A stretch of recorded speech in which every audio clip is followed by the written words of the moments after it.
ये सर जो अभी आप नीतीश कुमार को भी और मोदी जी को भी घेरा में लिया है, लोगों का कहना है कि आज जो मोदी जी दिल्ली में प्रधानमंत्री है उन्हें बनाने वाले प्रशांत किशोर थे। तो पहली बार तो आपने मोदी जी का साथ दिया, इसके बाद नीतीश कुमार जी के साथ भी आप आए, ममता बनर्जी के साथ भी रहे, राहुल गांधी जी के भी साथ रहे। अब आप पर यह भी आरोप आ रहा है कि आप राजनीतिक दल गठन करना चाहते हैं, जो कि आपने अभी भी वक्तव्य में कहा है कि मैं युवाओं को एक प्लेटफॉर्म देना चाहता हूँ। अब इतने सारे लोगों के साथ आपका अनुभव रहा है और आज आप उन लोगों पर आरोप लगा रहे हैं, तो उन लोगों का बात सही है या आपका बात सही है? मेरे भाई, पहले तो मूल को समझो। मैंने नीतीश कुमार की यहाँ 2014-15 में मदद की है। आपका सवाल है कि भाई आपने 14-15 में उनका मदद किया तो आज उनका विरोध क्यों कर रहे हैं? बिल्कुल ठीक बात है, मैं उसका जवाब आपको दे देता हूँ। 14-15 के नीतीश कुमार में और आज के नीतीश कुमार में जमीन आसमान का फर्क है। प्रशासक के तौर पर, राजनेता के तौर पर और मानवता के तौर पे।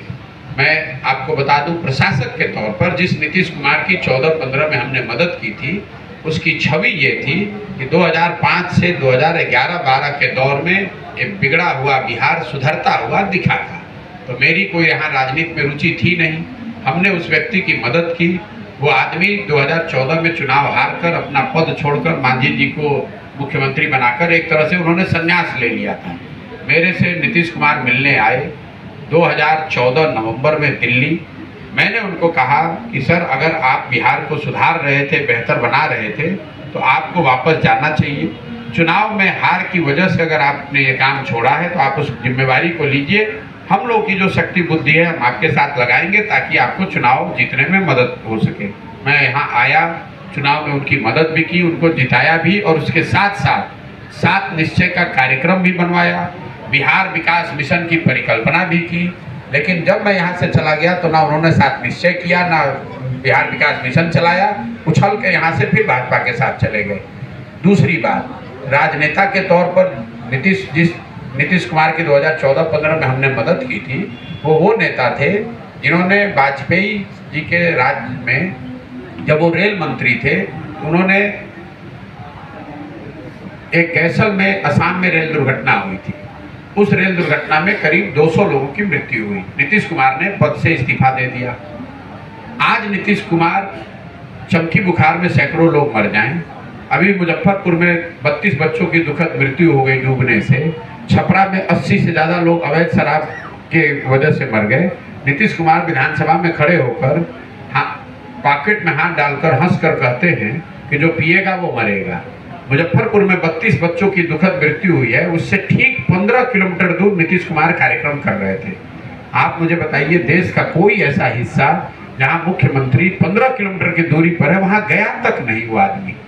वहां से कह रहा है कि अधिकारियों को हमने निर्देश जारी कर दिया है। 32 परिवार उजड़ गए और आप कह रहे हैं मैंने अधिकारियों को निर्देश जारी कर दिया। जिस नीतीश कुमार का मैंने मदद किया था वो आदमी था कि जो चुनाव नहीं हारा था 2014 में, लोकसभा में उनकी पार्टी हारी थी, लेकिन उसने पद छोड़ दिया था, मांझी जी को मुख्यमंत्री बनाया। आज नीतीश कुमार चुनाव हार गए हैं 2020 में, 243 के विधानसभा में 42 विधायक जीते हैं, चुनाव हार गए हैं, लेकिन कोई ना कोई जुगत लगा के, कभी लालटेन पकड़ के, कभी कमल पर बैठ के, कुर्सी पर फेविकोल लगाकर ये आदमी बैठा हुआ है। तो लोकतंत्र में मेरे भाई, जब आप चुनाव हार गए, आपकी कोई इथिक्स मोरालिटी बची नहीं, तो आपका विरोध नहीं होना चाहिए। और दूसरी बात, आपकी तर्क से आप तो लोकतंत्र को ही खत्म कर दीजिएगा। लोकतंत्र में 5 वर्ष का नियम क्यों बनाया गया है? चुनाव 5 वर्ष पे क्यों होते हैं? 10 वर्ष पे भी हो सकता था, कम खर्चा लगता है, एक आदमी को 10 वर्ष काम करने का अवसर मिलता है। ये 5 वर्ष का नियम इसलिए बनाया गया है कि जिस दल, जिस व्यक्ति, जिस विचारधारा, जिस नेता पर भी आपका भरोसा है, आप उसको, उसकी मदद कीजिए, उसके साथ खड़े होइए, उसको वोट दीजिए। लेकिन ये भरोसा, ये वोट 5 वर्ष के लिए है, जीवन भर की बंधुआ मजदूरी नहीं है। ऐसा नहीं है कि नीतीश कुमार को हमने 14 में जिता दिया, नीतीश कुमार उसके बाद काम नहीं करेंगे तो उनका विरोध नहीं करेंगे। संविधान ही ये बताता है कि जिस व्यक्ति की, जिस दल की, नेता की आपने मदद की, अगर वो आपकी आशा अपेक्षा के अनुरूप उसने काम नहीं किया, तो नागरिक होने के नाते आपकी ये संवैधानिक जिम्मेवारी है कि जितनी ताकत से आपने उसकी मदद की है, उतनी ही ताकत से उसका विरोध भी होना चाहिए। ये कोई परिवारवाद थोड़े, कोई राजा थोड़े है। आपके तर्क से तो चले तो मोदी जी को आपने एक बार 14 में वोट दे दिया तो जीवन में फिर आपको मोदी के विरोध में वोट नहीं देना चाहिए। फिर वोट की जरूरत ही क्या है? 5 वर्ष पर क्यों रिन्यू कराते हैं? ये कौन तर्क है भाई कि आपने पीछे मदद किया है तो अब विरोध क्यों कर रहे हैं?